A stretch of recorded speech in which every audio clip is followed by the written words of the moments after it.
Good morning.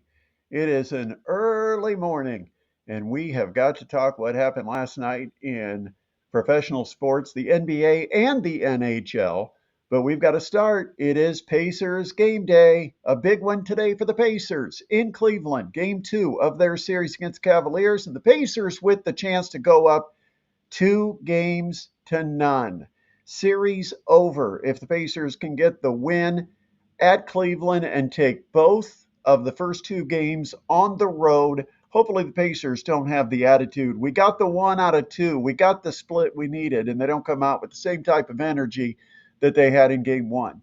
Because they came out as a team that really wanted to prove something in game one, and I hope they come out in game two with that chip on their shoulder. And I hope they don't let up if it turns out that Cleveland's going to have some people missing. Because a lot of times the time a team sneaks up on you is when they've got a couple of injuries to key players, and then all of a sudden some guy you weren't prepared for comes off the bench and goes crazy. But DeAndre Hunter, Darius Garland, Evan Mobley, all possible scratches tonight. They're all going to be game time decisions for the Cleveland Cavaliers. So it could be a very short-handed group that takes on the Pacers. I'm not going to complain about it. We're not going to make any excuses. The Pacers last year, yeah, they faced Milwaukee and New York when both the Bucks and the Knicks were having injury situations, and maybe it's going to happen again. Maybe not. Might be all three players play. We don't know. It's game time decision. That'll be decided later tonight. But the Pacers, with their depth, Tyrese Halliburton and Andrew Nembhard, you got Aaron Nesmith, Pascal Siakam, Miles Turner, T.J. McConnell, Obi Toppin. I mean, Jarris Walker might make a play or two. You could have a big three-pointer from Ben Shepherd. We never know who's going to be out there because Rick Carlisle, a coach that admittedly likes to go 8 deep, maybe 9 max, has played 10 or 11 players in some of these playoff games.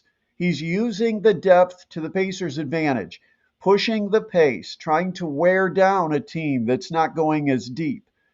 And I think it worked in game one. Pacers dominated the fourth quarter when the game was on the line, and they had players that were a little better rested. So let's see what happens in game two. That is tonight. Excited about that one. What a night we had last night.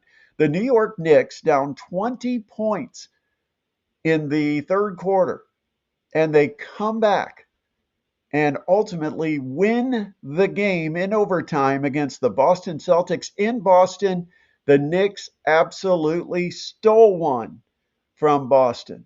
And it's all because Boston can't shoot threes or couldn't last night. You know, you can't keep going to the well if you already know the well is dry. Last night, the Celtics were not hitting three-pointers, and yet they continued to shoot three-pointers.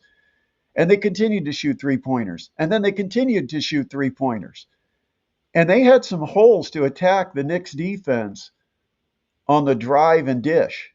And I'm saying dump off down low, not kick out. They had some opportunities, but they decided they were going to live and die by the three. And last night, the Celtics died by the three, and the Knicks get a huge road win in game one.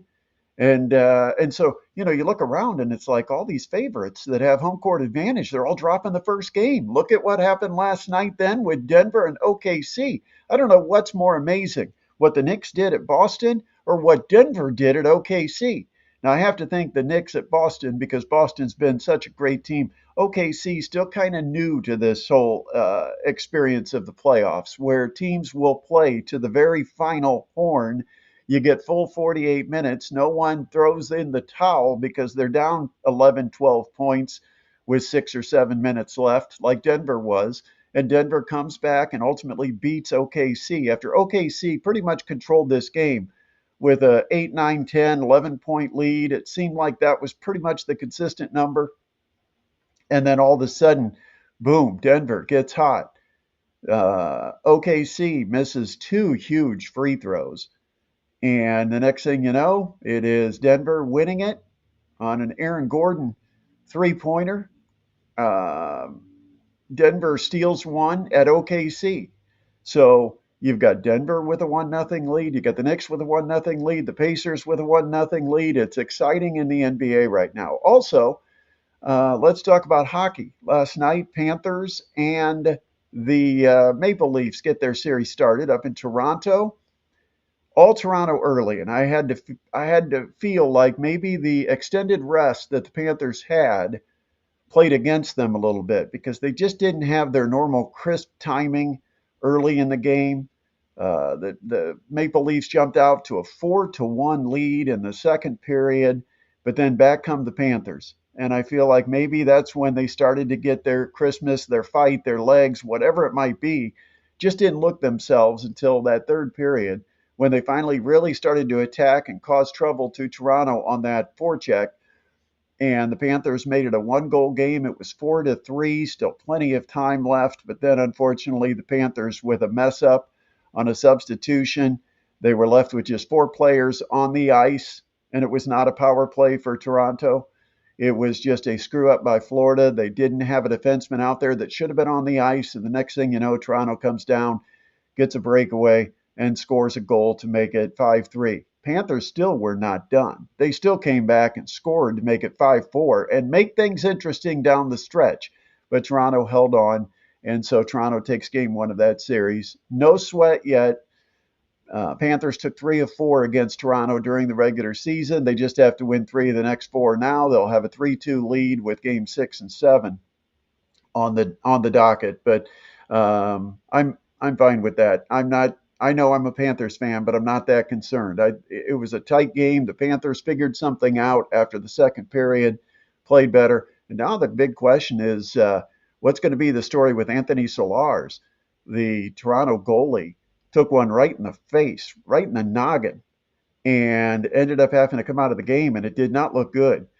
He he had the head shakes, which I know there's a medical term for that, but he had all the signs of a classic concussion and maybe even a serious concussion. Vomiting over at the bench. Eventually, he was taken away on a stretcher in the third period, apparently taken to the hospital.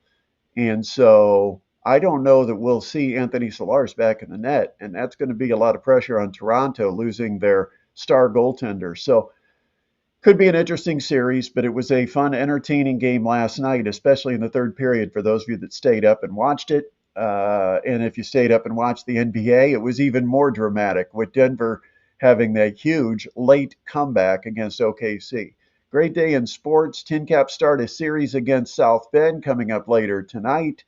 The Tin Caps will be right back at it then, only about 12 or 13 hours later, because they play on Wednesday, an early day game on Wednesday in South Bend, and then back to a normal schedule Thursday, Friday, Saturday, Sunday, kind of the normal routine. On the road at South Bend for the Tin Caps, they'll try to beat up on South Bend, who has had a rough go of it lately. That's how we'll put that.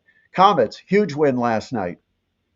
It is the playoffs, baby. It's Toledo, and the Komets have a 2-1 lead and a chance to really put Toledo up against the wall if they can win game 4. Think about being up 3-1 with game 5 at the Jungle. That would be huge, huge. 3 chances to win 1. That's what's at stake for the Komets coming up tomorrow night after they won it 2-1. Classic playoff hockey, and Brett Brochu has been terrific the last 2 games for the Komets. That's what you need, a number one goalie that plays like a number one goalie, that becomes a stopper, becomes frustrating to the other team. He made 32 out of 33 saves. Great game for Brett Brochu. Komets and the Walleye, game 4 of their series Wednesday, game 5 will be on Thursday, and a trip to Toledo at this point to finish off the series in game 6 and 7 is a asterisk if necessary. Yeah, the Toledo Walleye got themselves down in the series 2-1. Gotta love that. So hopefully everybody makes it out to the Coliseum on Wednesday and possibly Thursday, maybe even get a chance to wrap up this series without another road trip. That would be awesome, and also give the Komets a little bit of extra rest. All right, we're done for today. We're going to come back and try to do this whenever we can. It It's kind of one of those things. Wake up in the morning, got something to say, and I'm like, I'll jump on. It's like, what is it, 6:12 right now in the morning. But that's what makes it fun. Is you have the studio right here, and you can talk when you want to talk. But make sure you do subscribe if you haven't done that already. We need you to be a subscriber. We need you to share the video, like the video, give us that thumbs up, and stay up, keep up with us because we'll be posting things periodically. Plus our Saturday live show. It's all right here on the Sports Rush with Brett Rump on YouTube now. That's where you'll find us on YouTube. And we appreciate you tuning in today. Have a great Tuesday and we'll talk to you sometime soon. Go Pacers.